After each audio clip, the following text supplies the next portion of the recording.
Hello and welcome to the Performance Podcast, streaming live on Wednesday, the 9th of June. And joining me on this edition, it's Selley.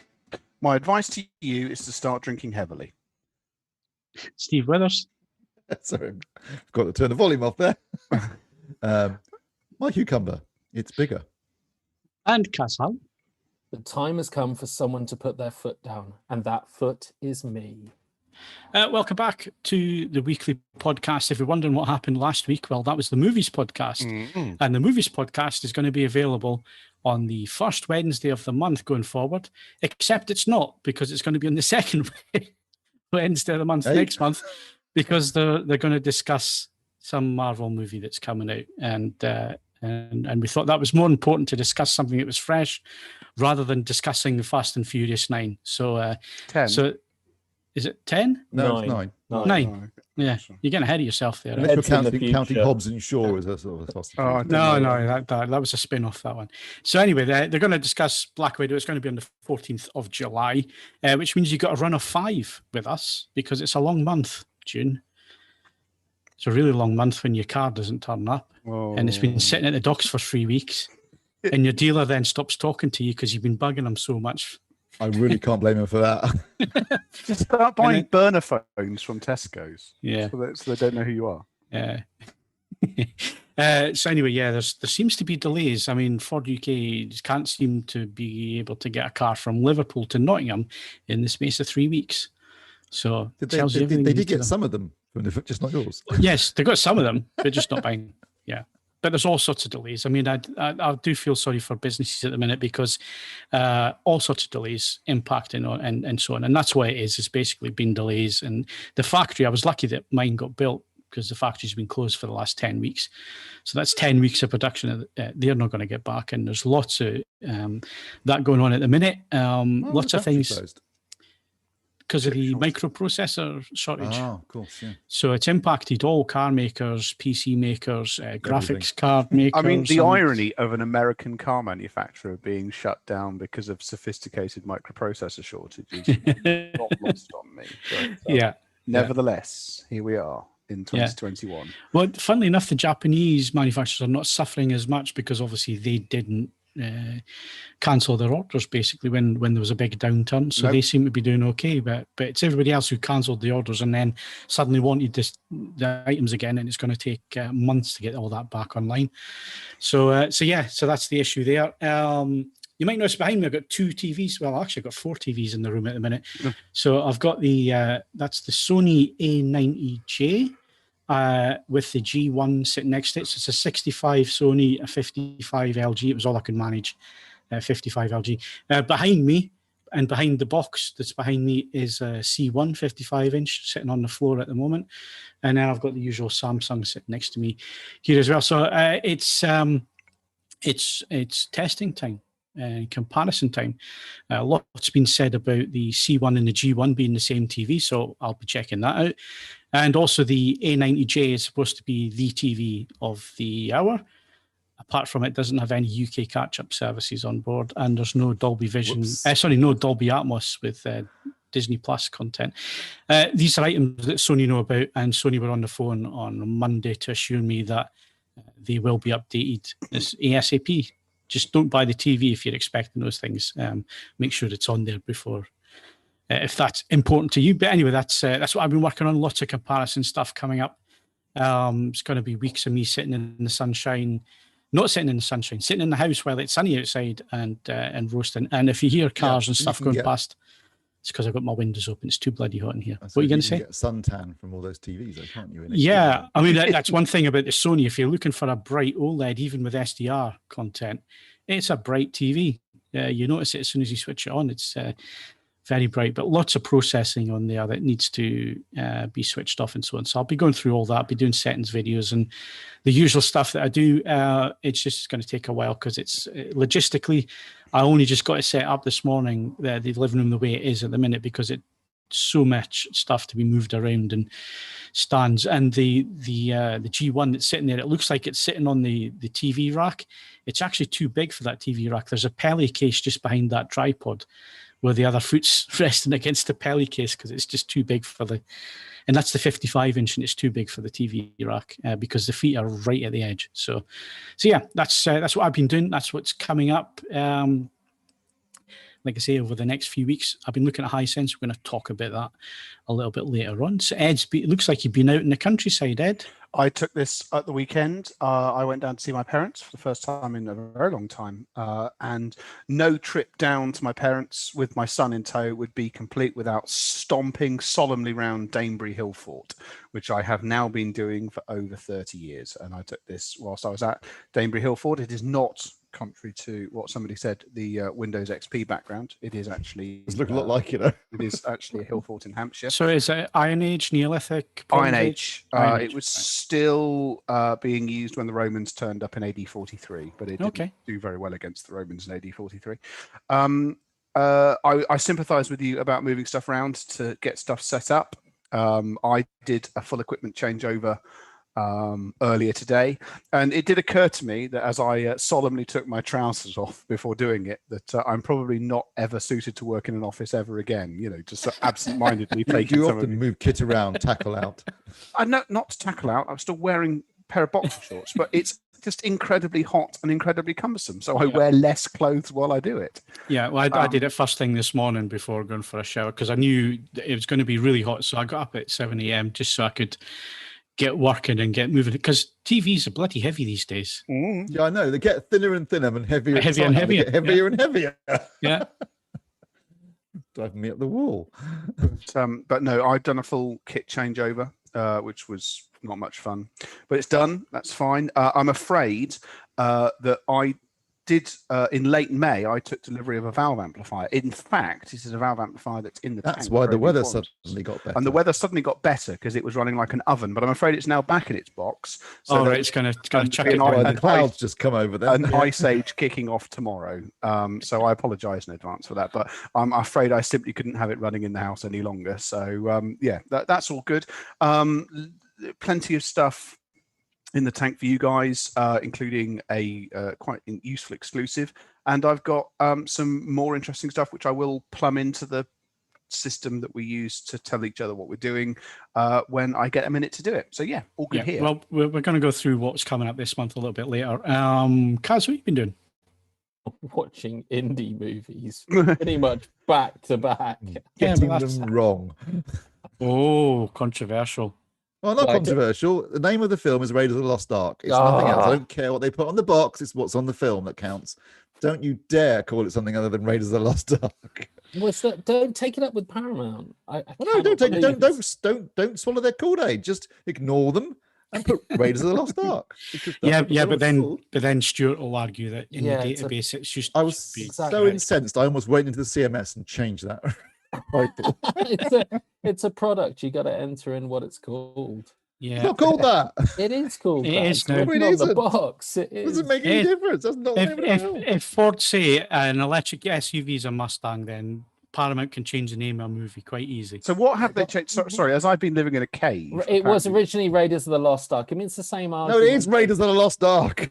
It's the same argument as changing Star Wars into Star Wars A New Hope.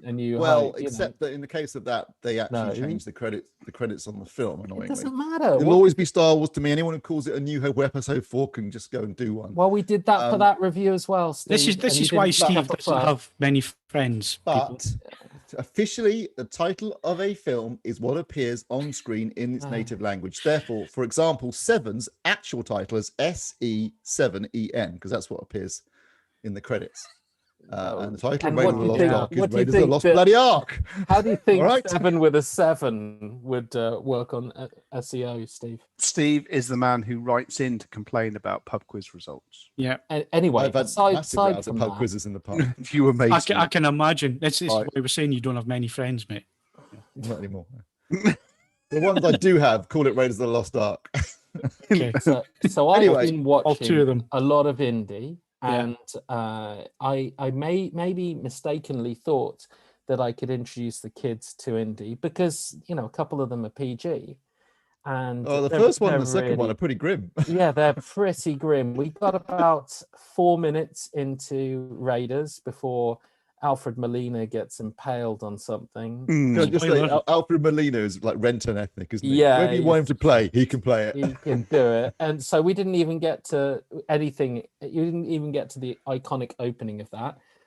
Couldn't even get Touch Temple. I'm not stupid enough to do voodoo. Nice to face melts. Yeah. So we went straight to Last Crusade, and I showed the kids Last Crusade, and they absolutely loved it. The only thing I had to fast forward a bit was at the end when he de-ages and screams his head off. De-ages. Ages. Yeah, decomposes. Yeah, it screams his head off at Elsa. They absolutely loved it, and then we went out for a walk the next day and just did kind of impromptu, off the beaten track. Should we follow this? Which tree has a marking? I had to keep making them up for them. Follow the path of the two-tailed snake, or something like that. And they got it. They loved it, and they had the best walk they've ever had. We were out of the house for a couple of hours in the woods, and they were proper playing indie. They were crossing rivers with across logs. They loved it. So I can't wait to try and show them. I've shown them the beginning of Temple, because that's okay. Someone does get skewered. Nice to see the very beginning. Nice to see it's now uncut. So yeah, I mean, it's I never would have said it at the time, but I do kind of miss the days of introducing kids to stuff on TV which is heavily cut, because I saw some fantastic movies that I couldn't show to them at this age, but I would have seen them on TV, because they would have been cut to hell. Get the hell out of here. I knew Beverly Hills Cop up and down by now, and I feel like you don't get that anymore because everything's uncut. So it's great for me, but not great for them. In defense of your children, if the first film they saw was Last Crusade, I'm not surprised they enjoyed it, because they haven't seen Raiders, which is what it's basically a remake of.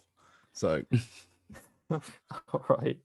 Oh, come on, it's not very good. It's only saved by Connery. I mean, the first 50 minutes are ludicrous. In the space of one afternoon, he gets his hat, his whip, his scar, and his fear of snakes. Get out of it. Yeah. Well, there's only 10 years difference between them anyway, isn't there? They loved 10 or it. 15 years, wasn't it?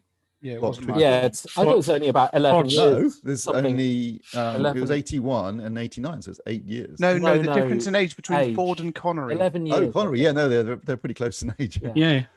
Yeah, but they still pull it off. I thought they were great. And he's been spotted in North Shields this week. Shooting in costume. He's in good shape. Given and he was out on his bike as well. If it was actually set correct to his age, it should be set in 1975. So he should actually be wearing a velour lounge suit by that stage. Really, I'd actually like to see that film. I would actually watch that. But I guess I'm in a minority because it appears that they've ignored that.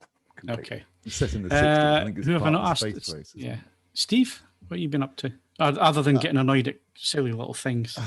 Really annoyed. I mean, ruined my weekend. I was so angry. You didn't show it at all. I was thinking, this thread's doing really well. The comments on, I'm going to dip in. Mostly me, I think. Mostly you, Steve. Ranting and raving and winding everybody up. And then I said something absolutely, scandalous by suggesting that maybe Temple of Doom isn't much cop and neither is Last Crusade. Obviously, everyone agrees that Crystal Skull's terrible, but Temple of Doom isn't very good. It wasn't well received when it came out, and it hasn't got better with age. In fact, it's very, very racist. Very, very sexist. I have trouble watching it because of screaming. She screams constantly throughout. She does. Yes, it's a terrible. But the racism is really overt, and also, and this is the thing I really don't like about it, is that to me, a Raiders film should be a globe-trotting adventure. But in Temple of Doom, it starts off quite well in Shanghai, and then they go to this bloody Indian temple, and they spend the entire film in one location, which is really boring. And there's lots of other reasons why it's not very good. I am looking forward to discussing all this again in the video section. I'm cutting it out now. I'm sick of hearing about Indiana Jones, to be honest with you.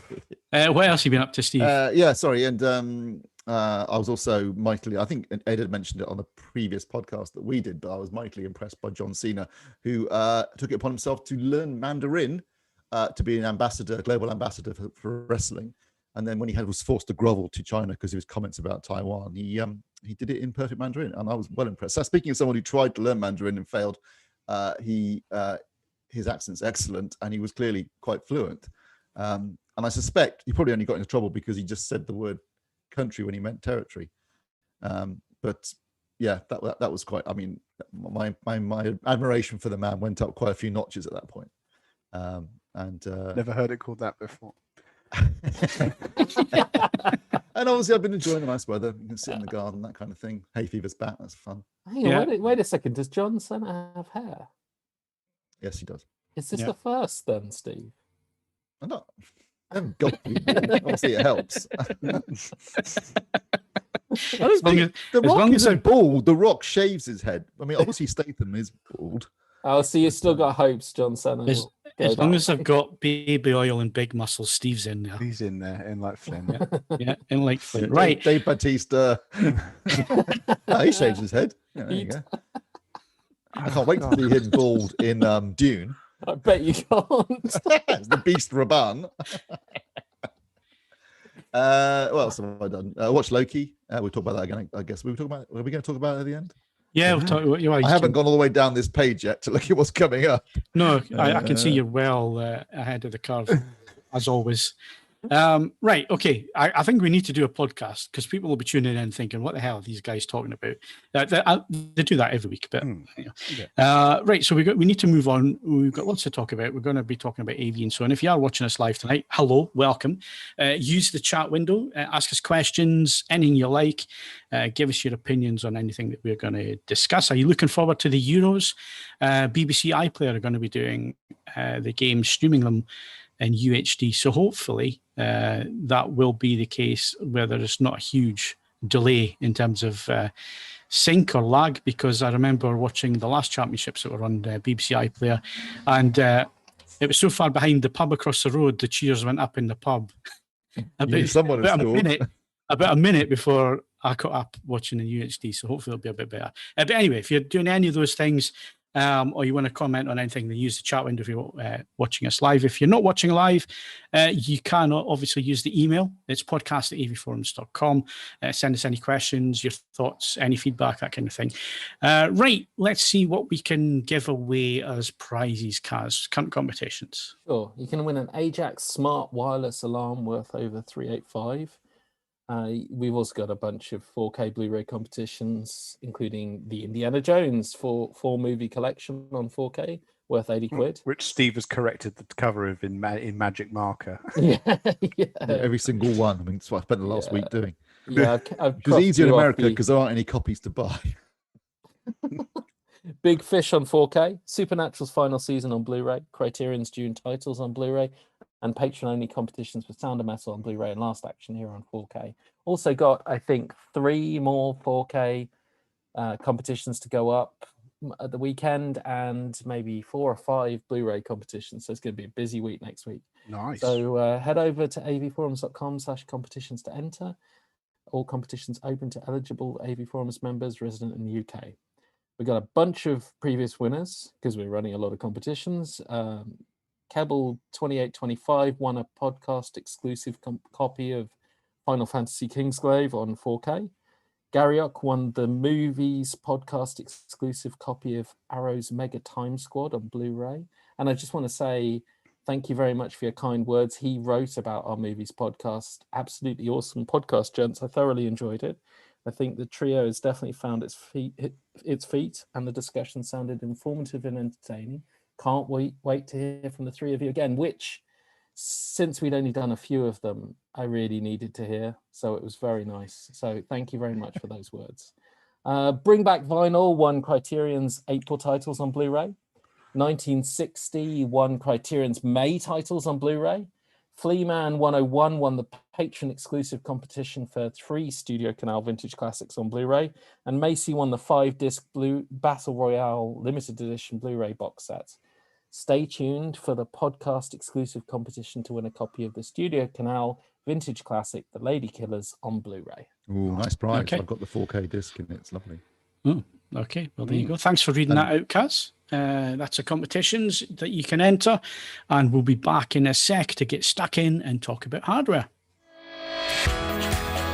If you'd like to support the AV Forums podcast on a regular basis, then why not become a patron? Head over to patreon.com/AV Forums to sign up. You can also make a one-off donation through the Super Chat or via streamlabs.com/AV Forums. All donations help us to improve the website and the podcasts. Thank you to all our supporters. Unusually, we're going to talk about a review that has been published, and Ed's going to talk about it. It seems to be missing numbers, and people don't seem to be clicking on it. And I think they're missing out here a little bit, Ed. So maybe you could tell them why they're missing out and what the product is. Well, I think that a degree of perhaps healthy skepticism is forgivable on this one. This is the Kudos Cardea C10. It is the smallest and most affordable speaker that Kudos Audio, based up in Durham, makes. You may recall that last year I reviewed the Titan 505, and I liked it very, very much. But the catch being that that's £8,500.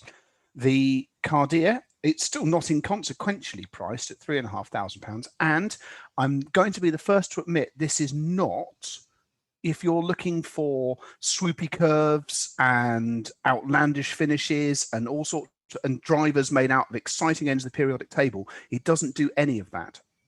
I have, as the stand first in this suggests, I have in fact made comparisons to an egg sandwich with this loudspeaker. And the reason for that is, if you leave me alone to talk like I am now, I will maintain that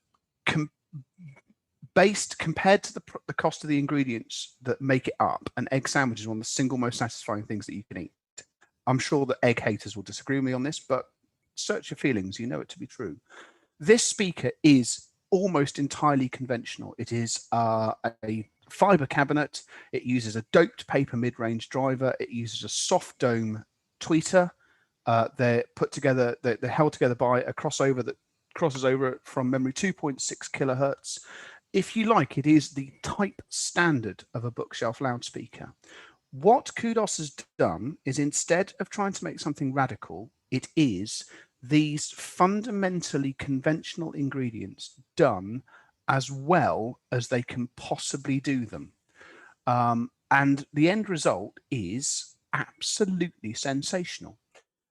Effectively, when you are dealing with products that do have some interesting and exciting materials in their construction, case in point, something like the Focal Cantor #1, a speaker that still lives here. I still use it as a piece of test equipment because it has some extraordinary qualities. However, it's also at times extraordinarily unforgiving. It can do remarkable things, but it requires a certain baseline of input and quality of partnering equipment, and indeed quality of recording. What Kudos has done here is make a speaker that fundamentally has just worked. I connected it to a variety of different equipment. It's all listed in the review. I've listened to everything from Enya, and yes, I do listen to Enya, to things like the Cabaret Voltaire album I recommended as album of the week some time ago, and that Tom described as very disturbing. And it hasn't missed a beat. It hasn't put a foot wrong. At no stage has it been anything other than an absolute joy to listen to. And I mentioned in the review that if you are the sort of person, and we do have people that feel this way on the forums, they communicate with me on a regular basis, where unless they know that what they have is warts and all 100% off the desk of the studio accuracy, they can't relax. I need to make it clear to you that this is an accurate speaker, but it's not and never was designed to be a studio monitor. But if you listen to lots and lots of different music, and some of that's from periods in time where mastering quality was not all it could be, honestly, the way that this handles stuff which is possibly suboptimal in terms of quality and then still shines when it's time to listen to something good, it's genuinely magnificent. It is one of those products which is extraordinarily satisfying to spend time with. Furthermore, if you are listening to this at some point and you are a name customer in particular, but then also if you enjoy amps from Riga, Exposure, Lima, the sort of British grunty school of amplifier design, this is a perfect partner. It genuinely just grips and goes and has worked sublimely with products of that nature. So as I say, it's one of those products where please look past the baseline specifications, because if you look at the baseline specifications, you think, okay, I don't necessarily see where the £3,500 has gone. Where the £3,500 has gone is making a product which is inherently straightforward, as good as it can possibly be. Rock Danger has literally just asked, what kind of egg sandwich? If this speaker was an egg sandwich, it would be a really nice, freshly baked sourdough loaf, organic eggs, and mayonnaise that you made yourself. Massive faff to make your own mayonnaise, but hugely worth it. Any press on that? That's up to your subjective preference. I personally. Oh, sorry. Well, seasoning wise, you obviously need a small quantity of good quality salt and lots of pepper, and also you'd need, whether you like it or not, proper butter. There's no substitution point here, and it has got, this is the equivalent of a speaker with proper butter on it. So it is, if you like, an egg sandwich, but it's an egg sandwich that is as good as it can humanly be. As Phil says, it's one of those things. It sits there on the front page, and you think, oh, it's a little wooden box, but honestly, if you are shopping around for a stereo pair of loudspeakers, it is an extraordinarily forgiving and supremely talented product. And yes, it is not inconsequentially expensive, but I cannot see anyone who spends any meaningful time with it being in any way disappointed. Okay, good stuff. I want an egg sandwich now. That's because I'm on a no carb diet at the minute. I'm on the blood sugar diet at the minute, and I'm not allowed bread or anything. And I'm really craving. Me too. Yeah, it's crazy. Yeah, I'm really craving. Is that the one you can eat all the bacon you can get your hands on? You can eat protein and select vegetables. No, it's that one, the 8-week blood sugar diet by Michael Mosley, the guy on the telly. I mean, it's great. It's loads of veg and all the rest of it, but no carbs. And I like my egg sandwich. And now Ed's mentioned that, I'm craving. Yeah, I apologise. And I have to say, you can have eggs though. You can have eggs. Oh yeah, eggs. And dip them in a bit of salt. Lovely. Yeah. You can have any kind of eggs you like, really. And another thing is you can have full fat milk, and you can have full fat bits and pieces, like you say, bacon and that kind of thing. It's encouraged. See, I've been drinking semi-skimmed milk. I don't consume a lot of milk anyway, but when I do, it's semi-skimmed. Anytime I actually have whole milk now, it's like, this is extremely cheesy. I've gone the other way. I used to always use semi-skimmed, but I've realised, because I kept wondering why whenever I had a coffee in a coffee shop, it tasted so much nicer than the coffee I make at home, and I realised because they were always using full fat milk. You so see, I don't have milk for my coffee and semi-skim for everything else. I don't have milk in my coffee, so I guess that's a major stumbling point. Excellent. So welcome to the AV podcast and food review. Good to see you this evening. If you are enjoying the show, then please do give us a like. Please hit the like button if you do enjoy the podcast. It helps us out greatly. The YouTube algorithm is really difficult to understand, but we do know that if you hit the like button, it does help this podcast get found and shown to people who might not normally look at AV forums or our podcast. And we could get new members of our cult. So if you want to help us out in that. Did you say cult? Cult, yes, I did say that. Special reference on the L there. So yeah. I don't roll my L's. So yeah, there we go. Hit a like button. Right, let's move on product wise. Zidoo Z1000 Pro media player means nothing to me. Vienna. Tell us all about it, Steve. You've pretty much described what it is. Obviously, this is an area that I don't often dip my toes into. I have reviewed a Zapati box previously, which is a French company. And obviously, Hodge was the master of this particular market space. And talking about food. I mean, he would have been an invaluable he was a chef. Yeah. I miss our food talks. Zidoo is a Chinese company, unsurprisingly, perhaps, since most things are made in China these days. But they make Android TV media boxes, basically media players. They have a range of products, all of which use the new Realtek, I'll just read it off here, RTD 1619DR hex core 64-bit processor. So where they differ is in terms of their cosmetics. So they essentially offer the same features in terms of picture and streaming and file support. And then this largely the differences are cosmetic plus there's one high-end product. I think it's a 3000 Pro, which has high-end audio outputs. But the one I'm reviewing is the Z1000 Pro. So unlike the sort of entry level, I think it's a Z9X.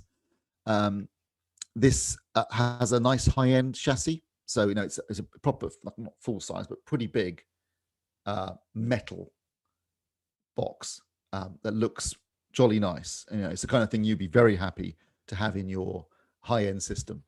It's got gold outputs at the rear. It's got an HDMI input and an HDMI output. It has internal aerials. So rather than, you see most of these boxes have these massive big aerials poking out the back, which is a bit of an eyesore and difficult when you're trying to put it into a rack. This has them built in, so it doesn't need, they're not poking out the back. And also the HDD drive, the bay for it is also hidden behind a drop-down panel, drop-down flap at the front. So you open it up, you pop it in, and you can close it. Again, it's nice and tidy. And there's a nice big LED display and a really good remote control, which is also backlit, and it's the RF as well. So it's got some nice touches to it that make it the kind of product you would be very happy. And in fact, I do currently have plugged into my system, the main system in the home cinema, and it doesn't look out of place. It doesn't embarrass itself in any way. It's a lovely, well-made product, which appeals to me as the kind of thing I like. Also, its power supply is internal, which isn't the case necessarily with some of the cheaper products. But the performance is essentially the same in terms of picture and file support and that kind of thing. And what it does support is pretty much everything you could imagine. It does, SD, HD, Full HD, does HDR10, HDR10 Plus, Dolby Vision, HLG, lossless audio, True HD, and DTS, HD Master Audio. So obviously that means you also get DTS:X and Dolby Atmos support. And it's a nicely designed and well made and very, very capable media box. And also one of the things I like about the higher end models is like the Z1000 Pro is that it has a really clean, simple, tasteful, high end looking home screen and menu system.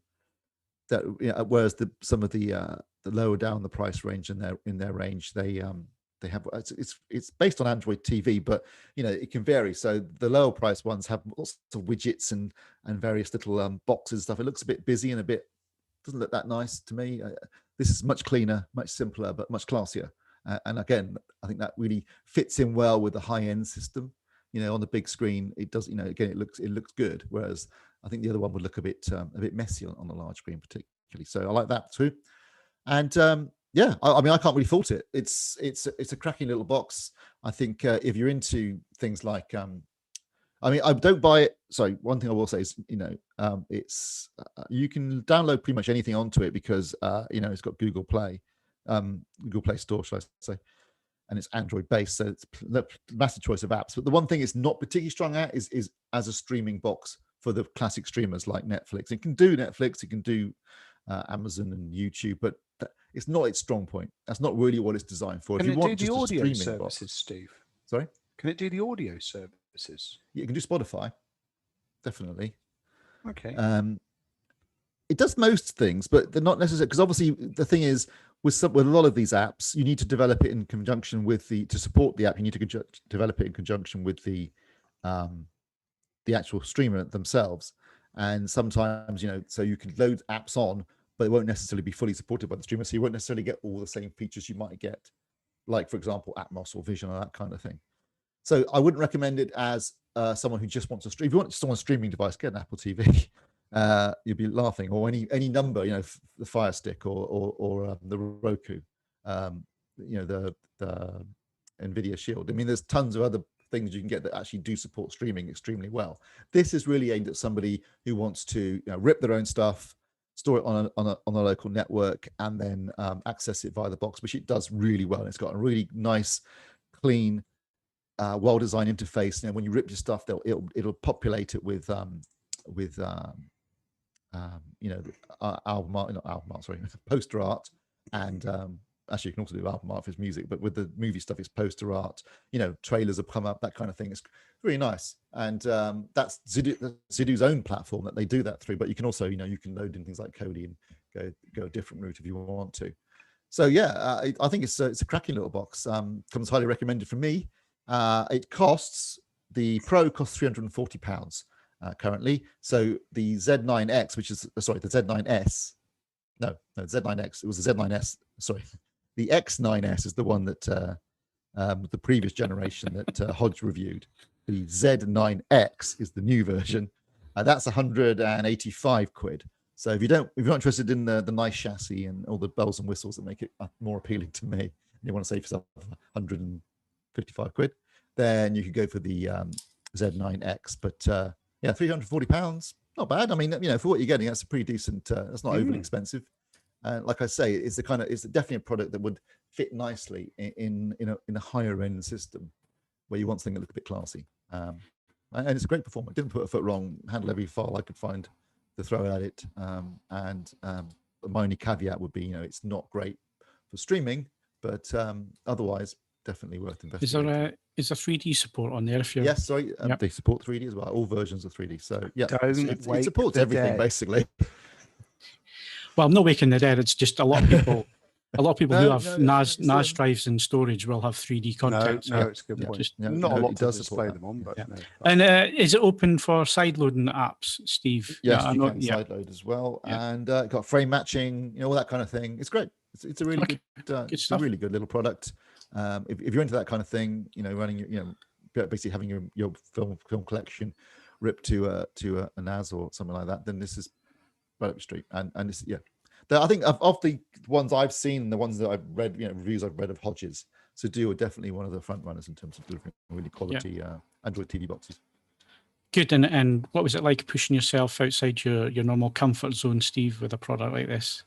I'll be honest, these boxes, you know, setting them up's pretty straightforward, but once you get delving into some of the stuff like Kodi, it's not necessarily that user-friendly or intuitive.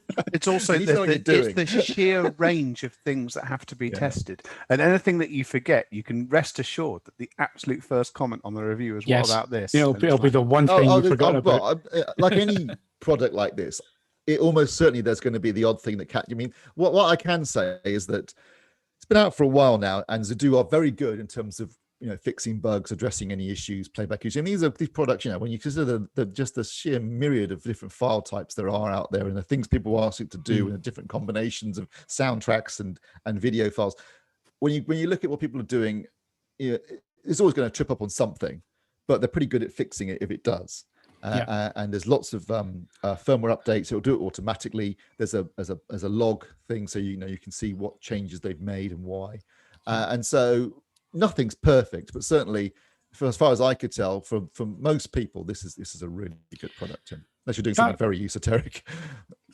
I was just going to come into Kaz. Kaz, you'll have thousands of Blu-rays and stuff lying around. Is this something that appeals to you? Maybe putting stuff onto NAS drives and using a front end like this?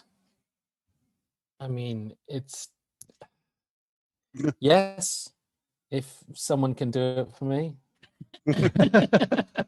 It's an interesting point, because that's why I came to you, because when we're looking at boxes like this kind of thing kind of baffles me a little bit, because I'm not as knowledgeable about how these things work.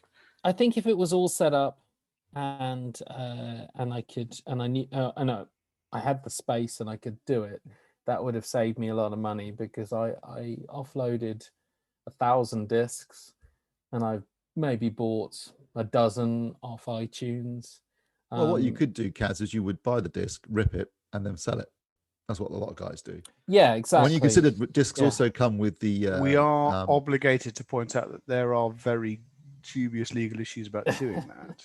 Well, I know I'm saying I'm not condoning it. I'm just saying what people do. They rip it and buy it and sell it on, and also even sell the the download codes and that sort of stuff. So there's various quite things. An active market, shall we say? I suppose. I mean, it's a really good idea. I suppose I've come to the conclusion that I haven't got the space for every disc out there. I don't think I could even sustain every 4K release for very much longer.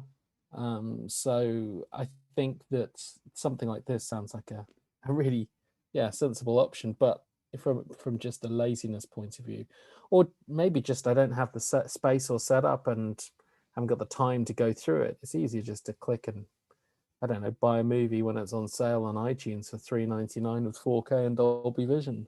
That's kind of what I shoot for. But I know I'm cheating, but it's convenience is a big thing, and I think you hit the nail on the head there. And Craig's mentioned it in the chat as well, about how you get your collection of discs onto it. Is there a drive in it, or do you need to do it? No, you're going to have a PC or something else where you can rip the discs and onto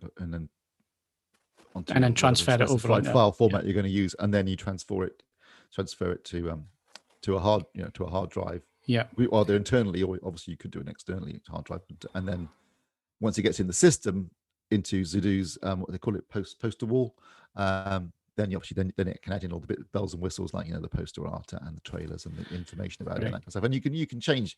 It's quite flexible in terms of want to customize it to your heart's content. So if it's something you're into, and obviously there is the wonderful convenience of I want to watch a film, just going into the menu and picking something and pressing play. So for this, you could like rip Indiana Jones and the Raiders of the Lost Ark and remove Indiana Jones from the title and just have it Raiders of the Lost Ark. Could you say? Don't start him again. We just got him to calm down, Kaz. Thanks.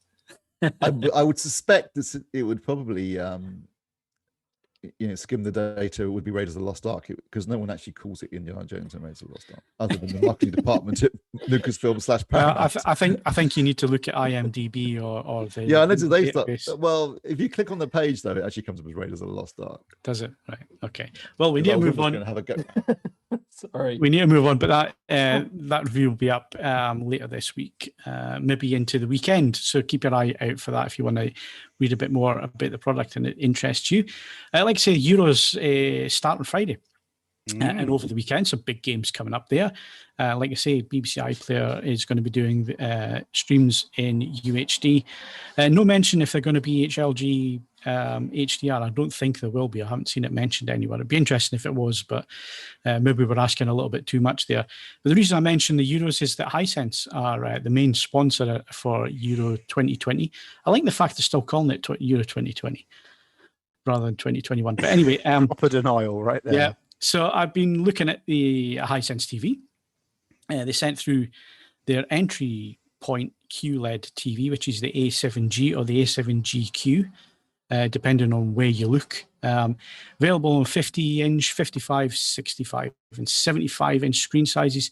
The 50-inch is a VA panel. All the other bigger panels are IPS. You would have thought it would be the other way around.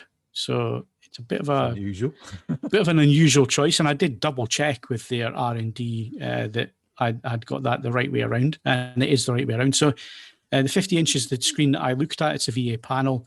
It's an 8-bit FRC 60 hertz panel, 4K.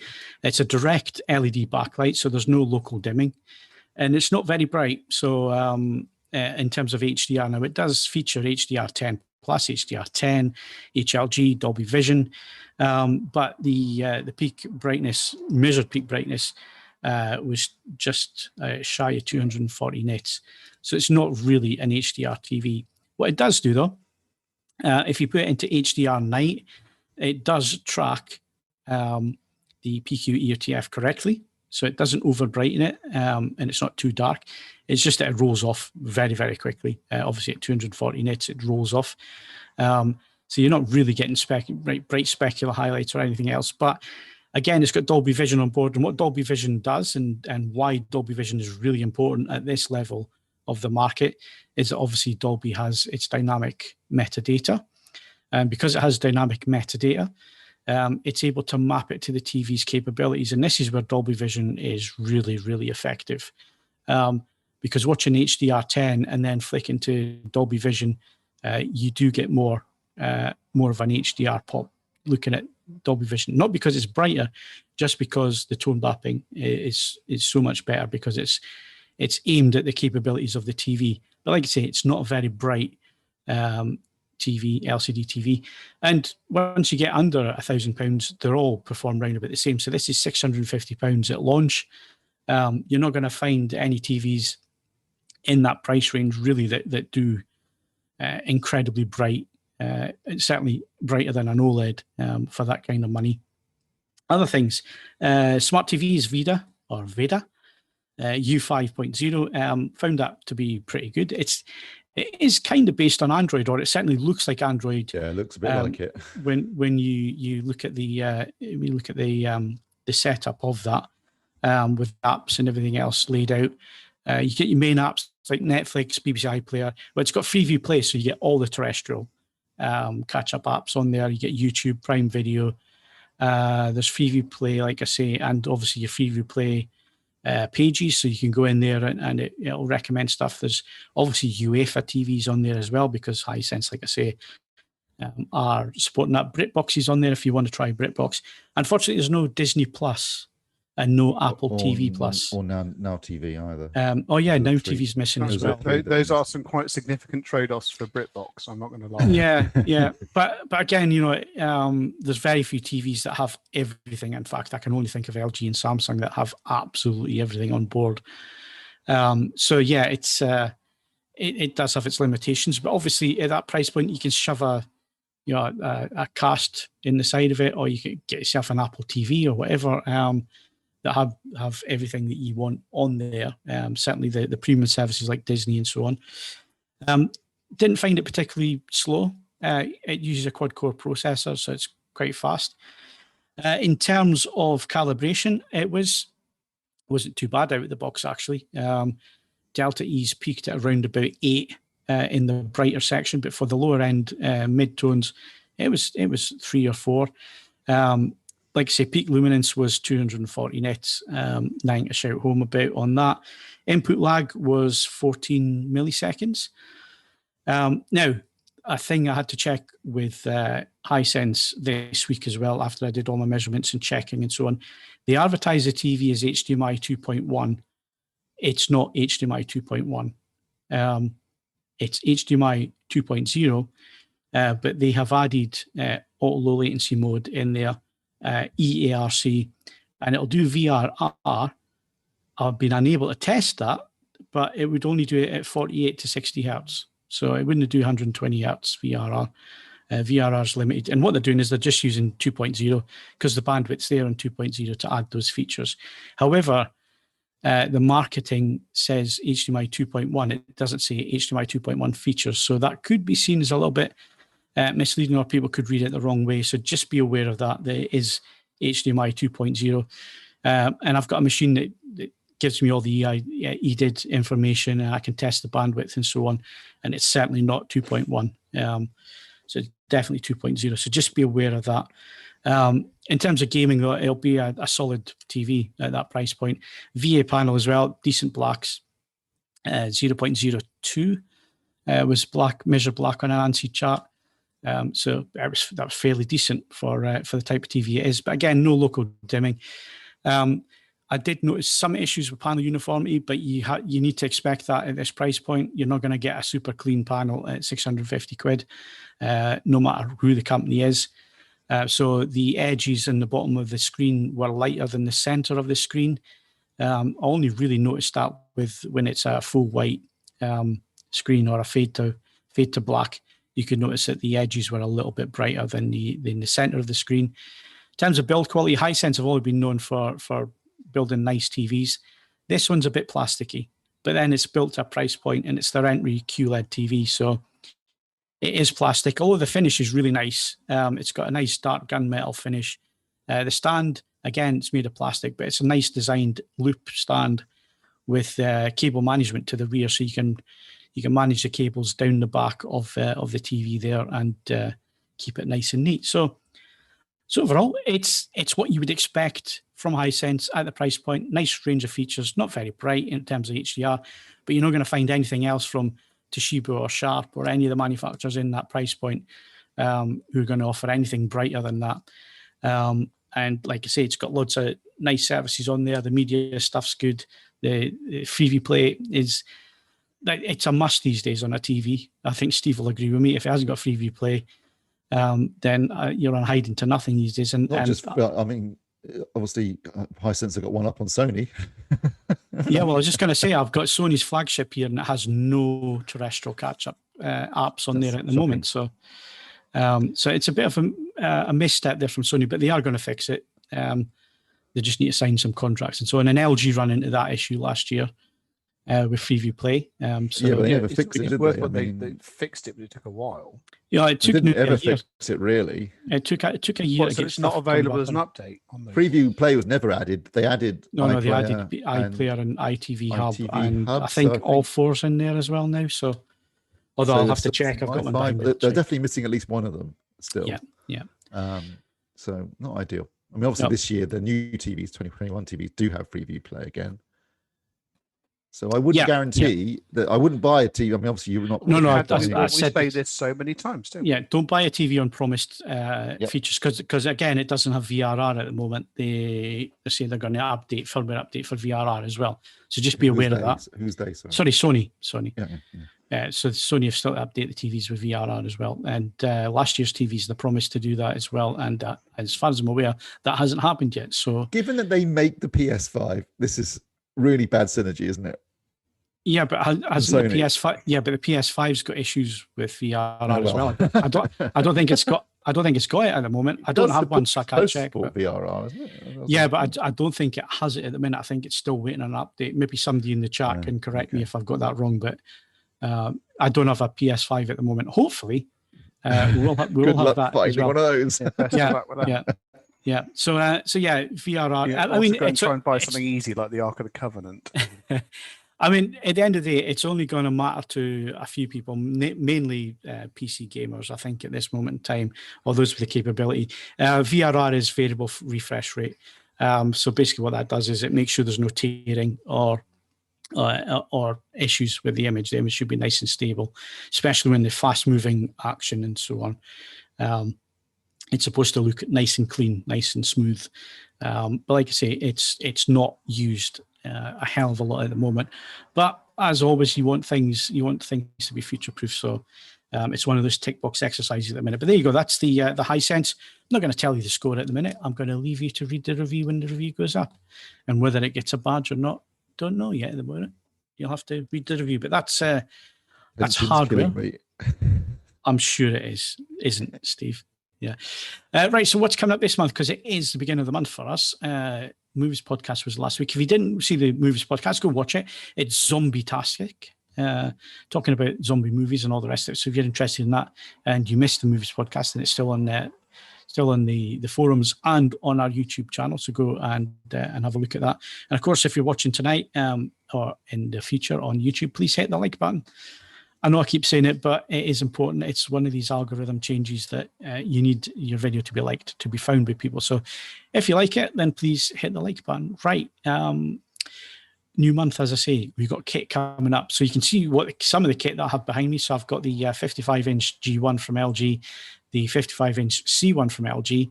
They're going to be short reviews because I've already done the 65-inch. So haven't you already reviewed those TVs? There's no difference. The reason they're here is to do comparison reviews. So there will be a comparison review and comparison video. Like I say, I've got the A90J 65-inch from Sony. That's also behind me there on the stand. Going to be doing some comparison stuff and also a full review with that. And in the cinema room, which I can't get into at the moment because it's full of TV boxes and TVs, I also have the JBL Synthesis processor, which I have been using for background music from Spotify and Tidal this week and the week before. I've still to run Dirac on it, and I've still to sit down and watch some stuff. So that's going to take a couple of weeks to get around to, because like I say, I can't get into the cinema room at the minute because of boxes. TVs are taking priority at the moment. So that's what I've got lined up at the minute. I've got some other stuff coming in, but I'll keep that under wraps, and you can look out for the short video doing on that. So Ed, what you got coming up this month? There is the first UK review of the Wharfdale Diamond 12.2. Actually, forum member Dobby is Free did ask yesterday in the Kudos thread, are you going to review any affordable loudspeakers? He did then say under £200. Well, that's quite tricky these days. No. The Wharfdale Diamond 12.2 is £300, and it does an awful lot for £300. So hopefully you'll find that review interesting. I've reviewed rather, it's in the tank ready to go, an all-in-one system from a new to the UK company. They're not new, but they're new in the UK. Designed to take on things like the name Unity Atom, but it has a feature which no other all-in-one streamer I've tested has. So you may or may not find that interesting on a video and AV related forum. I've reviewed a Valve amp because people occasionally ask, what about Valve amps? For the most part, I leave them alone for AV forums because they're a bit niche. But this one is a bit different because it's been designed by people who are determined to overcome the limitations of living with a Valve amplifier, and they have done an amazing job at that. So hopefully you'll find that interesting. And then in the not too distant future, we've got a European exclusive on a new stand mount loudspeaker, and I can't tell you anything more than that. But no, it's a busy month with some cool things coming up. Excellent. And finally, Steve, what you got? In the tank, there's already the JBL Synthesis SDR35, which I spoke about a couple of weeks ago. There's the Zidoo coming up, which I've just mentioned. And next week, I'll be talking about the MadVR NV Extreme video processor. And then later in the month, I'll be looking at, a bunch of soundbars, two of which are flagships, LG and Samsung's flagship soundbars. So that should be interesting. You can compare the two. And also, I'm going to dip my toe back into the wonders of virtual reality. I've got the Oculus Quest 2 wireless VR headset, which is awesome, I have to say. Absolutely awesome. And for 300 quid, a bargain. And getting rid of all the wires that come with the PSVR, suddenly you're happy to stick it on for an hour, a bit of gaming, rather than having to spend half an hour setting it up first. I love it. It's so that's something I'm quite looking forward to writing about. Okay, so that's what we've got coming up. Steve dipping his toes in there with VR and also doing some soundbars, which that's new to you, isn't it? I don't think you've done many of them. Unheard of. Yeah. In fact, over the next couple of months, there's a lot of soundbars. Well, no, but look, it's an absolutely vital part. In the same way that I've got another all-in-one system, anxious to take some sweet money off the name Unity Atom, has turned up a couple of days ago, which will be going in. I'll be reviewing it this month for to go up next month.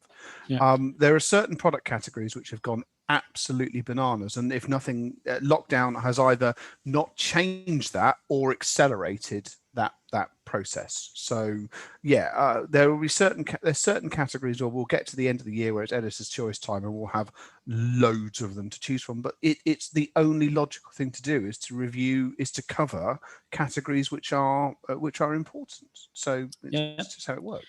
Good stuff. And hopefully I'll get a Samsung TV to review at some point because we've got a podcast coming up with Samsung, so keep your eyes open for that will probably go up on Friday evening, so keep your eyes open for that. Myself and Steve spoke to Craig Cunningham. If you're a regular on the AV Forums podcast or AV Forums videos, you will know Craig from his time at Panasonic, and obviously he's moved over to Samsung, been at Samsung for a couple of years now. So we talked to Craig about the new products, new TV, new lineup, and so on. So keep your eyes open for that one. Right, so we're going to move to software next. If you enjoy the podcast on YouTube, then please like and subscribe. If you're listening to the audio version, then please leave us a rating on your podcast app. We invite you to email questions and feedback to podcast@avforums.com and join in with this episode's discussion thread in the podcasts forum at AV Forums.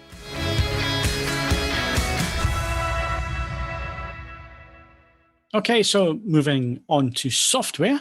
And before we get into film and TV and 4K and all the rest of it, and obviously going to talk about Indiana Jones yet again, before all that, Ed's album of the week. So what is it, Ed? This actually came out last week, but I wasn't blown away by offerings this week. And I thought that this was sufficiently technically interesting to warrant carrying it over by 1 week. Now, I know that Phil's listened to this and he has views of his own. But it's Moby.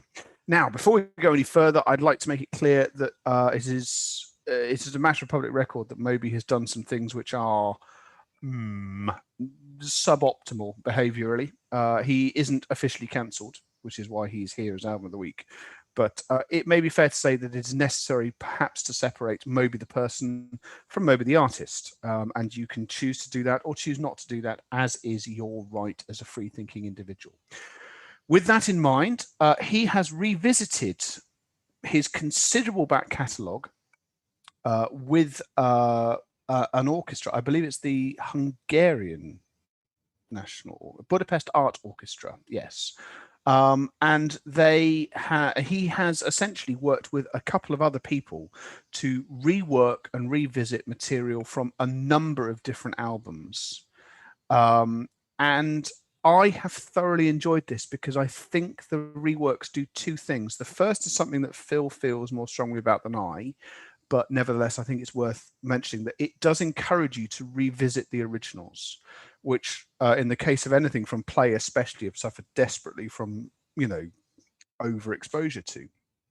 So revisiting them in a fresh eye is a good thing. The other is that I genuinely think that some of the reworks are superb. The Extreme Ways revisit in particular, I mean, I love Extreme Ways. It was a good song, full stop. The relationship with the Bourne movies and the continuous reworkings it's had for that has only improved that impression for me. But this is exceptionally good. And things like Otherwise on their Natural Blues, We Are All Made of Stars, Why Does My Heart Feel So Bad? They're imaginative, they're sumptuously recorded, and I just think it's worth a listen of anyone's time. It's on all the major streaming services. It is also available on physical media if that blows your frock up. A colleague of mine was reporting that if you are a vinyl fan, the pressing is absolutely sublime. There's probably no surprise about that because the label issuing this, unique to a Moby album, is Deutsche Grammophon, who do not mess about. They're a German classical music label. Of course, they don't mess about. The actual quality of their work is absolutely peerless. So as a high quality work, as a reference work, if you like, this is absolutely sensational.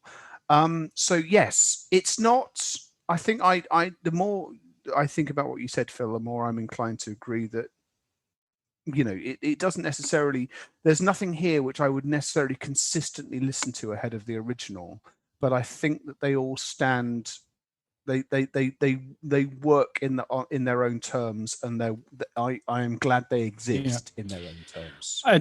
I'm a fan of orchestration, adding orchestration into classics or into well-known tracks or whatever, and I like the idea of the album Reprise, and I like the fact that some of it is acoustic and some of it does add in orchestration and orchestra music and real instruments instead of computer-based drum patterns and all the rest of it.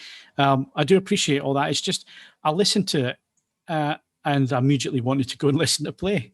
I didn't want to put Reprise, or I didn't want to reprise. I didn't want to listen to it again. I thought, yeah, cool, good. I really want to listen, because I haven't listened to Play in such a long time. Probably over a decade since I last listened to Play all the way through as an album. So I found myself listening to Play twice on a loop after listening to this. It's a good album. I like what he's done. And like I say, I appreciate stuff where, a band or an artist gets an orchestra in and takes a different especially when it's clearly he's bowed to, obviously there's a lot of his own thinking there, but he's clearly worked with the orchestra itself and their thoughts and their perceptions on how to do it, which I think has improved things tremendously. I mean, if he could, pull his finger out of his arse and re-release 18 on vinyl, I'd be eternally grateful, because I'm not paying £400 for a copy of a first pressing. But nevertheless, I think it's well worth a run through.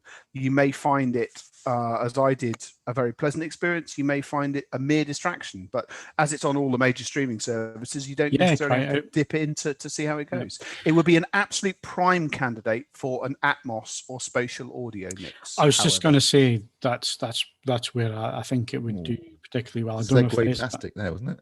Yeah, I don't know if there is. I don't know if there is.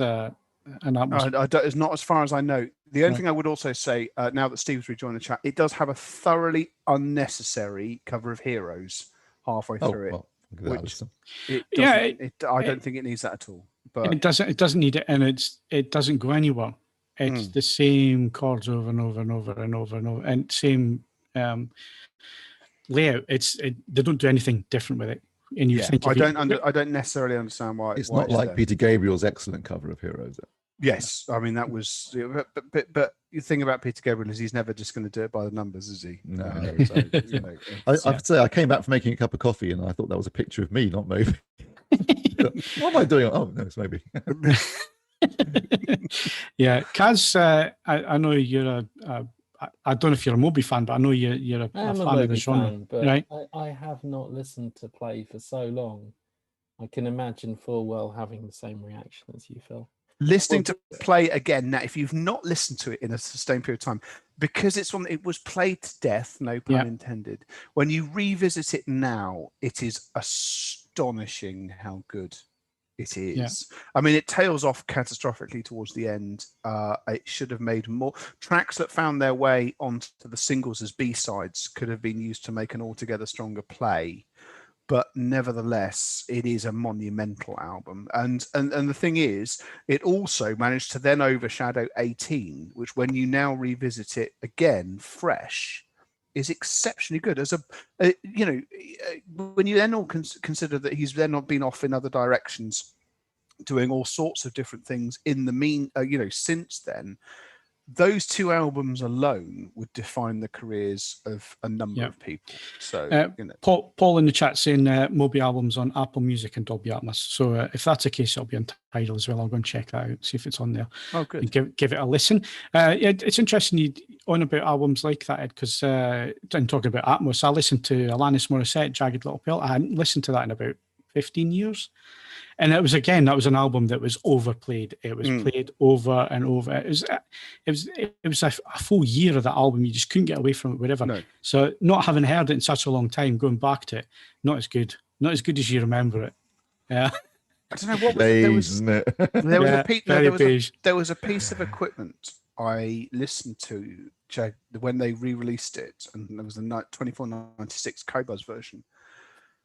And I have listened to that album a lot, especially the first track, What I Really Want. I thoroughly enjoy that track. And I can't remember what I was listening to it on, and it managed to reveal something which I'd never heard in about 300 previous renditions, which honestly, because it's such a cliche, I was loath to write about. It's like, oh, I'd never heard it like this before. But it honestly managed to pull something out of the mix. A combination of the remaster and what it could do meant, Christ, I'd never heard that before. It was really impressive. Yep, good stuff. Right, let's move on. Let's talk about movies. And let's go to 4K and film review stuff and what we've been looking at. So Kaz has put in the running order, surprisingly pretty good so far. What are you talking about, Kaz? Netflix is Awake. So it's a new movie that's out today. Tom is doing Loki. He's done Loki. Loki's up. And but I noticed that Awake is being released today. It's a pop apocalyptic sci-fi thing. It's pretty good. I obviously had to stop it to. Is that the lady from Ugly Betty? But it is. Oh, I thought and, America Ferrera. She's really good in it. It's pretty good so far. It's got that. I mean, I don't know. I really don't know whether other people experience it, but I hate Netflix Dolby Vision. It's just too impenetrable. For some of the scenes are just, you might as well be watching a black screen with just listening to what the actors say. Dolby Vision IQ. Yeah, I mean, it drives me nuts. I know a lot of people who don't have Dolby Vision seem to get on fine with just the base HDR, but yeah, Netflix really go over and above. But as for the scenes that aren't like that, it looks great. And some nice surprises in the opening few minutes. The premise is, to spoil it or not, the premise happens pretty quickly into the movie, and basically people can't sleep. It's an what is it with these bloody situation. things? I just watched Chaos Walking, and it's like everyone's thoughts, or men's thoughts, shall I say, that's and just visible. Stupid, yeah. Well, all these things just seem a bit stupid to me, frankly. Yeah, it's one of those. Stupid. This is a better than that premise. That's what, with speech bubbles, like thought bubbles popping up. I mean, no. It's basically you can hear their thoughts, and also they're visually represented above their heads, which is such a nonsense. In classic fashion, awesome picture, amazing Atmos sound. Which is why you bought it. Yeah, bloody. But surprisingly honest extras where they talk about all the reshoots and the problems they have with the film and trying to interpret the book. It's like one of those, maybe the book's good, but it's one of those things that works on the page, I suspect, but does not work visually. I think I can't imagine how you could realize that. It is you might as well have speech bubbles as people are talking. But because their thoughts are above their heads, they use the overhead channels a lot, which is great. It looks and sounds great. So you anyway, yes, this is a much better premise. Everybody's slowly going crazy because they haven't slept, and it doesn't take long before people start behaving very irrationally. They blatantly watched that Star Trek Next Generation episode, didn't they? Anyway, it's looking good so far. Let's see if it takes a nosedive. I was checking that out. Okay, just need to check. Ed, you're still alive, mate, because you've gone very blue. He has gone blue. He's been regraded. The blue rinse. What's it doing these? Right. Yeah. Essentially, what's happening is that the setting sun is shining through, is coming diagonally through my front door all the way to here. And then it's combining with the lights in this room to just make me go blue. Just own it. It's Friedkin doing a remaster. Just own it. Kaz, did you discuss Cruella on the Movies podcast? No. I did watch we were that just talking zombies. There weren't any in it, so we skipped it. But I watched it last week and to my surprise, quite enjoyed it. It didn't need to be 2 hours and 15 minutes long. And it is a bit weird at the end because you're thinking, hang on, I've been sympathizing with this person. But at the end, she is basically the villain from 101 Dalmatians who wants to skin puppies. Gonna go and skin some dogs. It's not quite like, at least for me, it wasn't quite as good as Maleficent. Because they don't make it, they aren't trying to reinvent the character. They're just trying to it's an origin strange decision to make. Yeah. But I did quite enjoy the film, and Emma Stone's always very watchable. She is, and it had some very nice kind of jokery moments and some nice 70s London recreations. It cost like 200 million. I think a lot of that money may have gone on the soundtrack because it's wall-to-wall hit songs from the 60s to 70s. You know that and Birds of Prey. I just don't get why they spend 200 million on them. For me, Cruella was more of a joker. They could have gotten away with doing it on a budget. Could have. 200 million. I mean, it's just so they can have some CG castles and particular backdrops. I mean, it's utterly unnecessary. It's interesting you say that, Kaz, because I was watching the latest Red Letter Media review video, and they were covering Bram Stoker's Dracula. Yeah, I watched that this afternoon. Yeah, and I'd forgotten just how much of a love letter to filmmaking that film is. And you mentioned there the use of CG and all the rest of it. All the effects bar one was done in camera on that movie. Coppola did everything in camera, and it just goes to show what you can do without the computer. It looks fantastic on 4K disc now, and the Atmos soundtrack is awesome. Yeah, it's a great film. Completely agree on CG, which segue brings us to Kingdom of the Crystal Skull, which in my head ruined a lot of very, very clever sequences by going full kind of Fast and Furious levels of CG. And really, they just needed to keep an eye on what would have happened if it was a practical stunt and try and rein it in. Yeah. I found I'm a big fan of moments in that movie, not least seeing Indy again. But I can't understand how at every turn they go over the top. They flip the fridge too many times. They pop up CG gophers. It's not even like, they don't even look like animals. They just look like porgs. Anyway. And when you compare that to Raiders of the Lost Ark, where it's all practical. The vast majority of it's practical. I mean, even the snake pit. I mean, if you're looking for it, you can see the plate glass in front of Ford's face. I don't think you can anymore. They've removed they've removed it now. But everything was practically done. and it looks great for it. I mean, the fist fight next to the plane near the end. Yeah. I forget the wrestler's name now, but that. Oh, it's Pat. Pat Roach. Yes, Yeah. Pat Roach. He's in the film 3 times. Yeah, he's he is. Swordsman, He's he in gets shot. He's the big Nazi that gets caught in the rotor blades of the plane. Yeah, and he's also one of the guys who gets shot in the head in the Tibetan bar. Yeah. And he's the guy at the end of Temple of Doom, and he's one of the Nazis in Last Crusade. Yeah. So when you compare that to Crystal Skull, I mean, Crystal Skull, it was awful.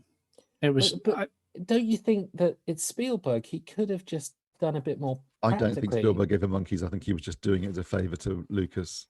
It's for a Spielberg film, it's sloppy as hell, and I don't think it is, isn't it? It's really sloppy. I don't. You phoned that one in. I really don't get how those decisions were made. Like, literally, sure, do the fridge sequence. It's ludicrous. It's over the top, but I'm okay with it. Why does he roll out and see a gopher? What's that telling me about the movie, other than the fact someone made some really bad decisions? No, it's a bit when Shia LaBeouf's going through the vines. Why does he have to? Terrible. Why does it have to have the Tarzan sound? Like, who greenlit that? Anyway. Maybe it's referencing Return of the Jedi. Yeah, and Chewbacca. It's Lucas. Lucas has clearly lost any sense of critical faculty in 1980, basically. Yeah.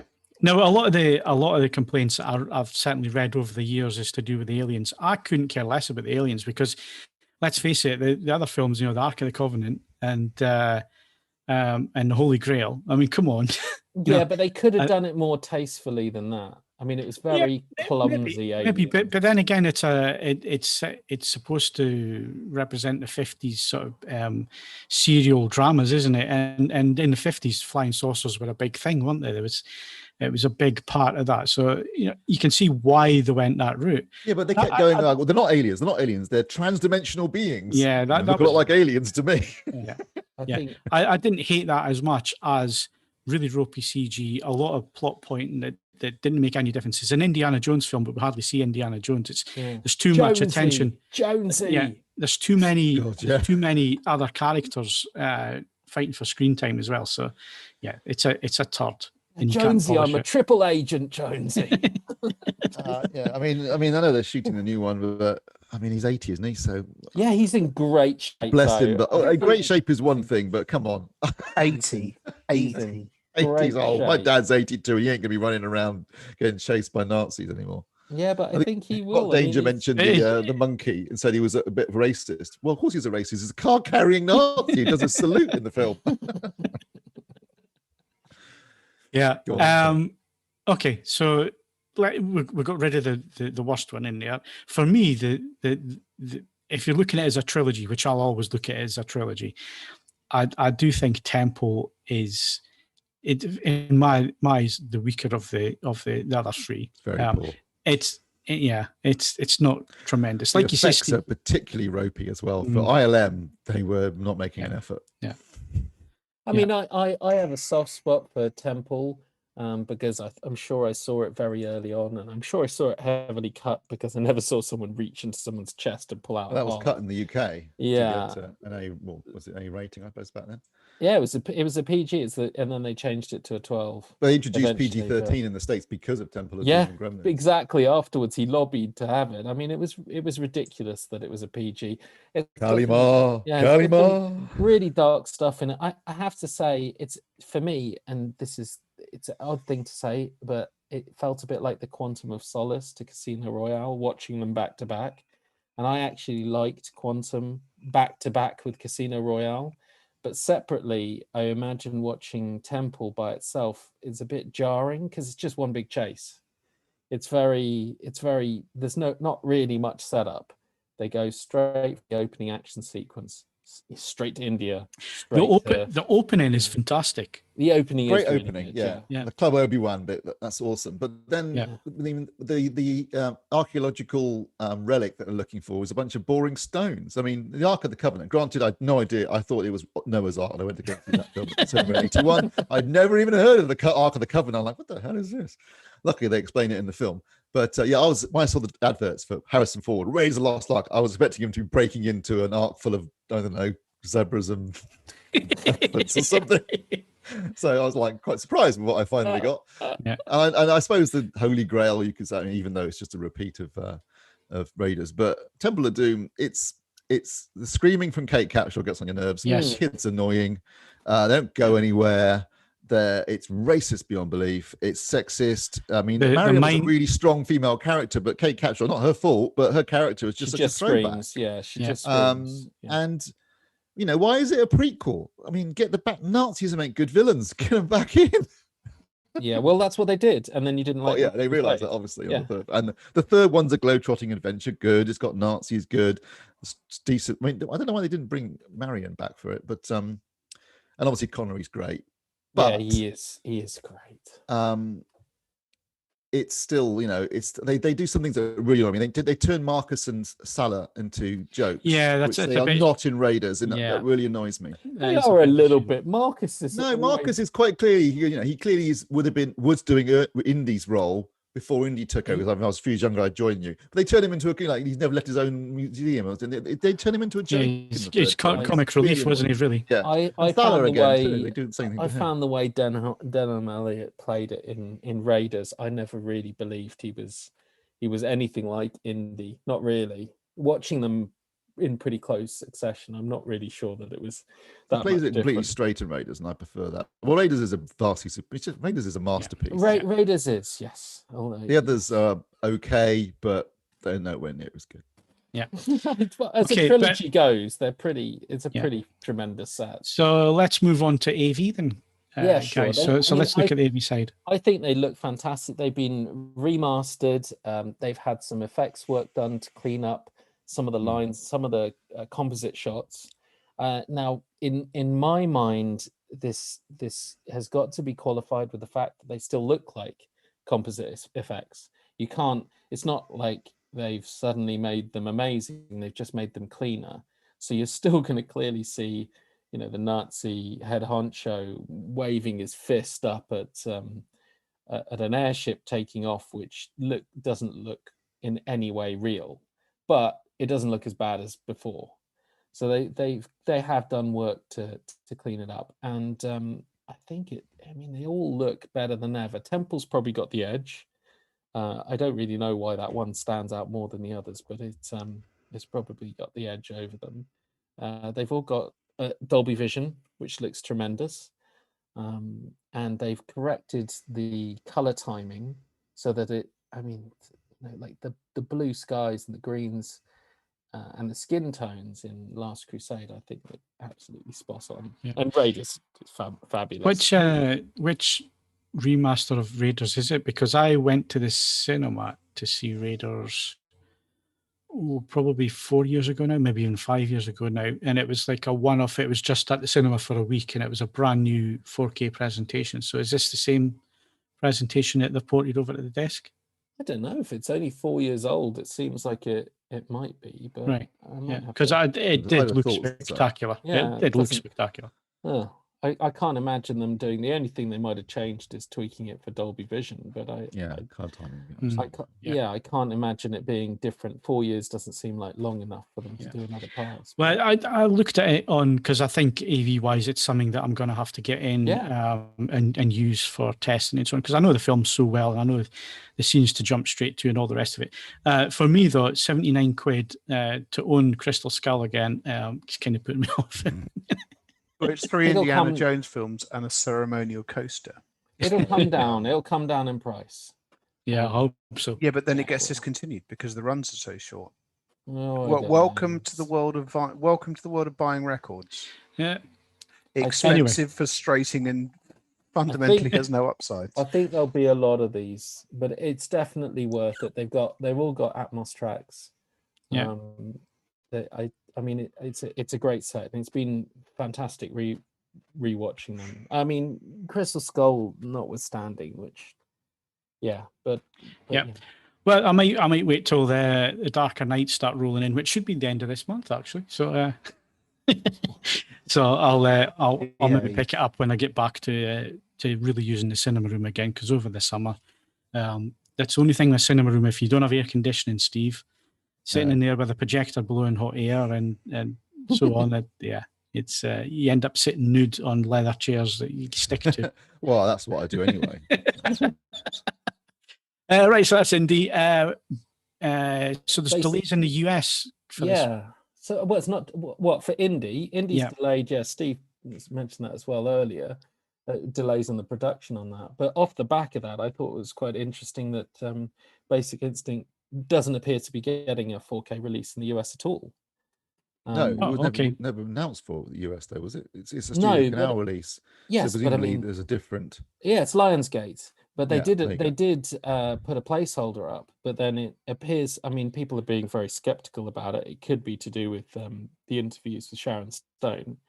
What do you mean?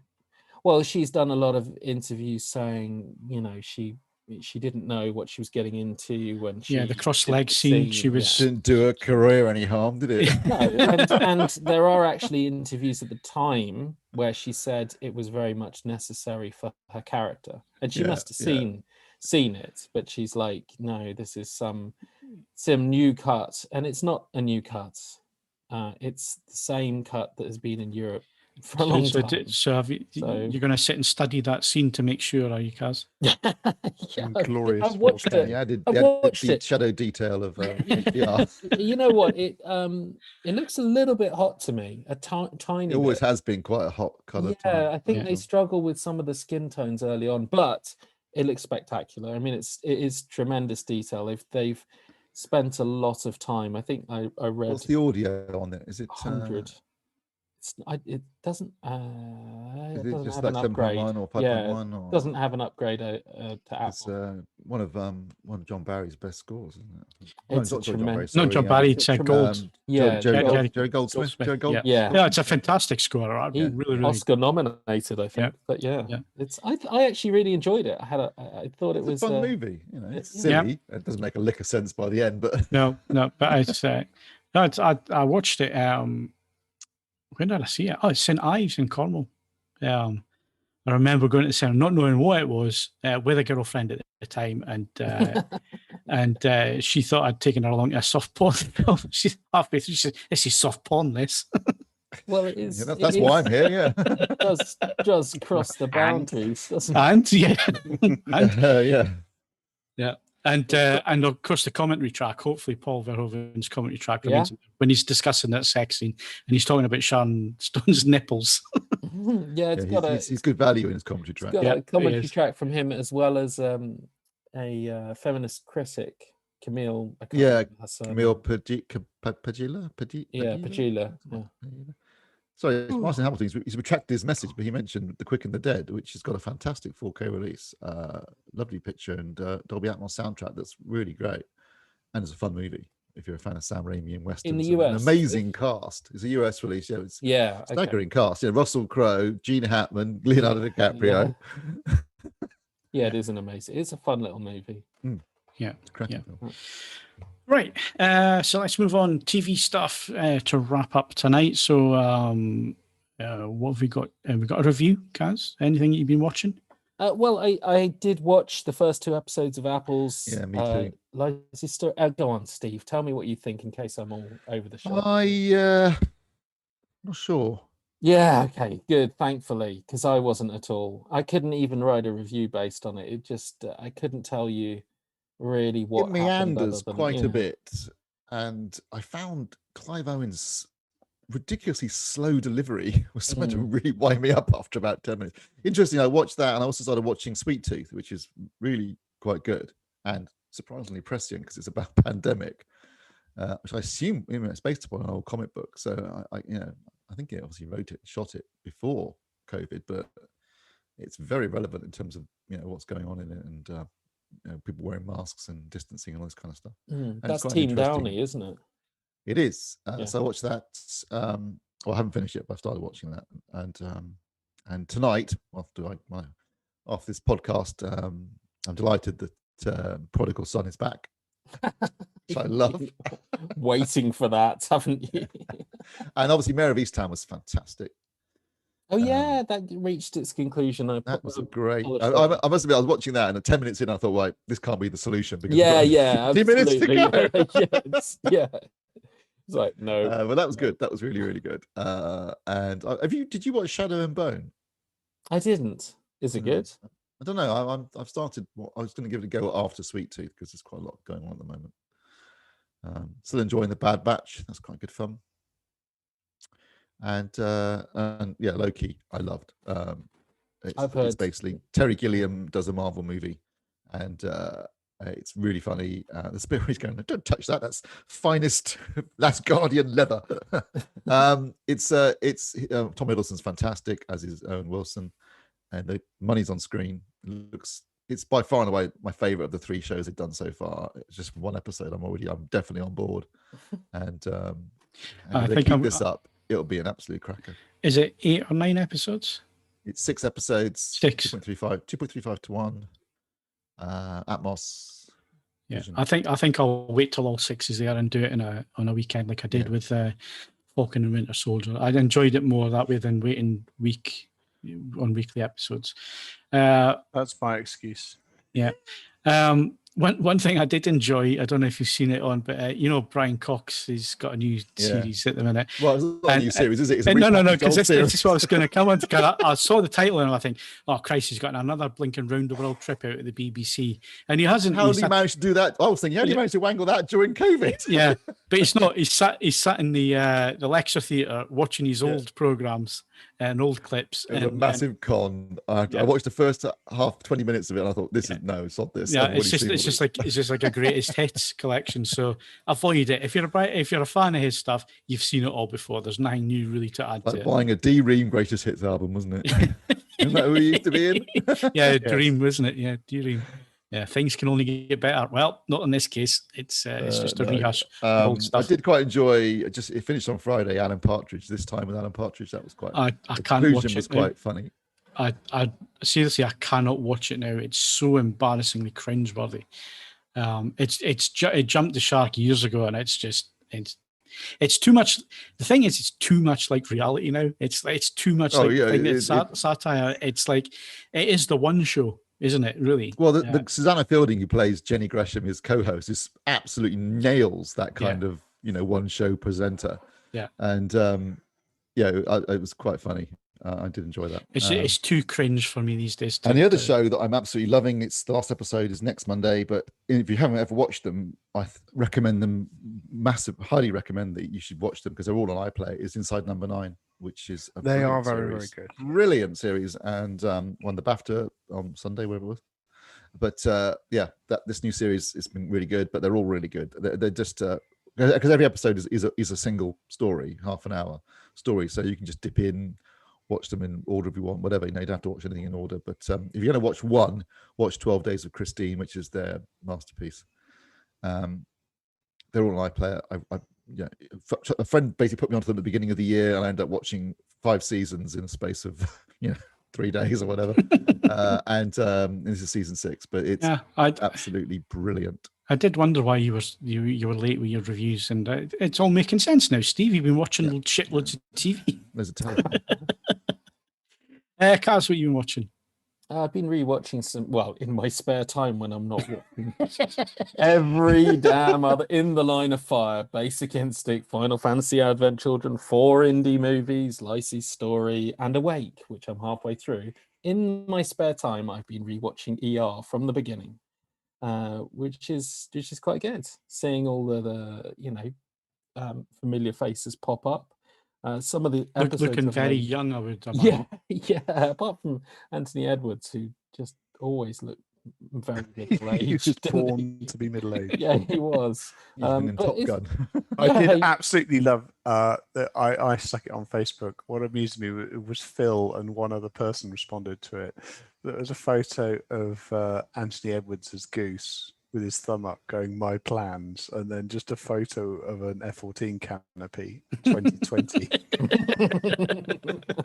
As a terrible person, that amused me very much, and it was very clear that only Phil was another terrible person. Apparently, so that's good. I think it's been a lot of fun rewatching it. Clooney's good in it. I mean, head tilting. Good on. He is head tilting right from the opening episode. I might do a whole podcast like this, and it is definitely his signature thing. But yeah, it's a nice comfy blanket of a TV show. It's interesting that some of the episodes, I can't remember who they were directed by, but some of them are distinctly different. Well, from Quentin Tarantino. One's directed by Quentin Tarantino. Yeah, I mean some of the early ones are very distinctive, but yeah, I've quite enjoyed that, and I'm on the last season of Banshee. I just finished the 3rd season of Banshee, and it was brutal. It's I really love that show.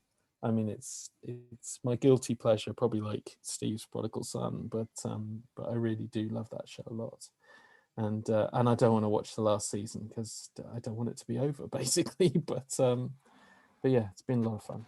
Yep, Ed. I literally have watched almost no television of any note. I'm not surprised at that. I have been plowing through music. I've been reading books.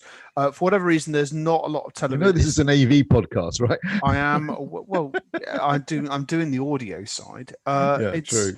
In fairness, there's not a lot grabbing me right now. I did watch last week's episode of Air Crash Investigation on Monday, and literally, once again, my quest to have the lowest operating hours LG B7 anywhere in the world continues to bear fruit. There's just, how many hours you got on it, Ed? I've no idea. It did its first screen wipe thing about 8 weeks ago. I'll remind me. I'll send you a remote control, and you can get in the service menu. All right, I'll give you. It hasn't done very much because it's just as I say. There's been lots of music to listen to. The weather's improved. I've been out and about a bit. New Air Crash Investigation. You mean you've not been watching that? Well, no, I did watch last week's episode with the Canadian turboprop, and I'll probably watch this week's one after this. And obviously, once they do the dump of seasons on Star, I think in roughly a week's time, I'll watch far too many of those. It'll just be wall-to-wall, plane-based death. Yeah. But no, there's new Forged in Fire as well. If you're not, I just haven't been. I haven't been feeling it, Phil. I've just been plowing through, just revisiting a lot of music and so on and so forth. But talking about music, what I did find on Sky Arts was, I mentioned a couple of weeks ago that I realised, or I found out that Metallica had done S&M 2. Yeah. It's on Sky Arts 4K presentation, and looks great, looks fantastic. So yeah, if you like your music, you like Metallica, it's on there. It's in 4K. I'll bear that in mind. I mean, I don't have Sky. I've got Now TV, so I'm sure I can watch it in glorious Blocko vision.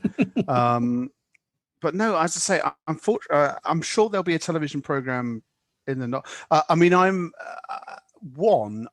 do enjoy a good Euro match. I don't incessantly watch football, but a decent. Ironically, I don't enjoy watching England. Never have done because of the weight of expectation and the limitless scope of disappointment. But a good early tie in the Euros or World Cup is always worth a look. When's England Scotland? Is that the 18th? I know it's a Friday. It's a Friday game, so it is the 18th, I believe. Yeah. I probably will leave that well alone, but we'll see what happens there. And because I'm a sucker for punishment, the Clarkson farming thing. Yeah, I'm looking forward to that. Could be. From the clips I've seen, it looks like it's going to be quite entertaining. So the trailer was quite funny. So yes, that's that. I'm afraid I have very little time to this. But it's the thing is when the summer happens, especially the summer happens where I'm allowed out, even under controlled circumstances, I tend to just go out. So yeah. I mean, this time of year when it's nice and all the rest of it, you should be outdoors. You shouldn't be sitting and watching films. In fairness, I've been just about active enough that means that I'm still allowed to eat bread.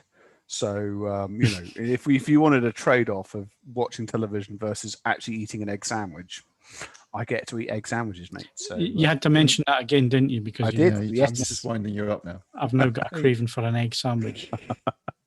Kaz, yeah. Did you watch Jupiter's Legacy? I didn't finish it. There was always something else, but it's been I'm assuming cancelled. no one else did then, since they cancelled it after one cancelled season, it, and they spent 200 million on that season. I know. What is the deal with that? Is it because they have a different metric for it? No, what do you mean to cancelling it? Yes. Well, I guess that they're completely data driven, aren't they, at Netflix? And if they aren't getting enough people But it's watching, stupid data. They counted 6 Underground's first 3 minutes. Yeah, So well, they do some weird stuff. They're not using proper metrics. If they counted the first 3 minutes versus the people who were there for the last, I should imagine internally they have a lot more useful net metrics, and then we wouldn't have a 6 Underground 2 if that were even vaguely true. Okay, but bear in mind that in the current climate, they're the streaming service which is not bankrolled by a company that has the ones. It's also got. It has to make it count. I think it's the 2 billion. I could be wrong with this, and it's just off the top of my head, but I think it's about 2 billion in debt. I thought it was more than that, but yes, it's something in the billions for sure, Phil. But Steve, I think the fact that you haven't finished it, have you? Yeah, and I watched the whole thing. Oh, you watched the whole thing? Is it well, the thing is, the first episode I thought was really good. I thought, well, they spent some money here. It looks, I'm enjoying this. And then it spends the next 8 episodes jumping back and forth in the present time and getting to that bloody island, which is about 2 pages in the comic book. And you're like, I know they're going to get there. I know they're going to get their powers. So there's absolutely no drama attached to this. It's just treading water.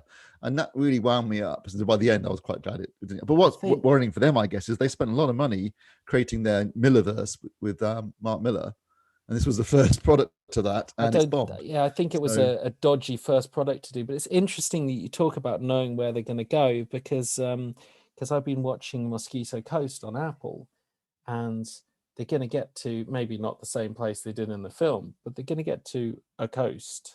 It's ultimately in the title, and it's in the opening credits. So everything that happens along the way loses a lot of tension, and they get into a lot of side missions. I'm bored, and they've just announced another season, and I'm bored. What's that, Kaz? Sorry? It's the Apple's Mosquito Coast. Right. For background, it's the book was written by a Theroux, and it stars a Theroux, and it's obviously quite a personal thing. They've gone in and they've tried to give it a good revamp. It's got a completely different setting and scope and feel to it, but there's a lot of treading water for a show called The Mosquito Coast. They ain't nowhere near the coast. Plus, it wasn't that successful when it was a film with Harrison Ford, River Phoenix, and directed by Peter Weir. So, they couldn't make it work. Yeah. I've just seen Grogan on the chat has said he's looking forward to the new M. Night Shyamalan Beach Agent movie. I saw the trailer for that one. Did anybody else see the trailer for it? I didn't. I want to go in pretty blind because it is Shyamalan. Yeah. Is that a film or a series or? I can't remember off the top of my head. It's a film, I think. It's a film. Yeah, I think it's a film. I don't think it's a series, but it's a very interesting premise. It looks like there's a bit of. Is it on a particular platform or is it going to cinema? Steve, thinking Spanish Inquisition here. I don't know. I saw the trailer for it. I can't even remember the. Can't even remember the cinema release. I ain't going to go and see it, so it's going to have to be. No, I wouldn't worry. Everything eventually comes to streaming a lot quicker than before. I'm watching Trying on Apple TV. Speaking of that, which is quite a nice series about a couple trying to adopt with. That's season 2, isn't it? Really funny. Yeah, no, both seasons are really funny. And Ted Lasso is back in July. Brilliant. And I think Cobra Kai season 4 will be later this year. Good God. So some good stuff in the pipeline. It looks like it's a cinema release. It's called Old. And it's a thriller about a family on a tropical holiday who discover a secluded beach where things are not quite as they seem. Oh, yeah, what, an M. Night Shyamalan movie? No, never. Quite as they say, I did not see that coming. I've got to say, it did look interesting. Is it going to be populated by some monsters that inexplicably explode on contact with seawater? I don't know. That's one of his strongest films as well, that one. Yeah. This one's going to be about a phantom egg sandwich. And on that bombshell, or eggshell, rather. That's it for tonight. That's the podcast done. We need to do a podcast competition. Sure.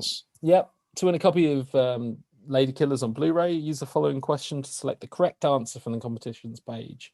Which one of these Ladykillers actors was also in Star Wars, the original Star Wars? Peter Cushing.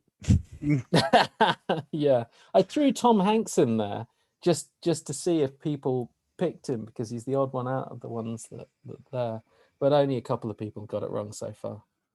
Okay. Well, there you go. Go win that. Now that you know what the question is. That's it for this week. My thanks to Ed Selley. Fat, drunk, and stupid is no way to go through life, son. Steve Withers. Was it over when the Germans bombed Pearl Harbor? And Kat Harlow. I want you off this campus at 9 o'clock Monday morning. I enjoyed the podcast tonight. If you did, then please leave a like. It is important. I don't want to keep stressing it, but it is important.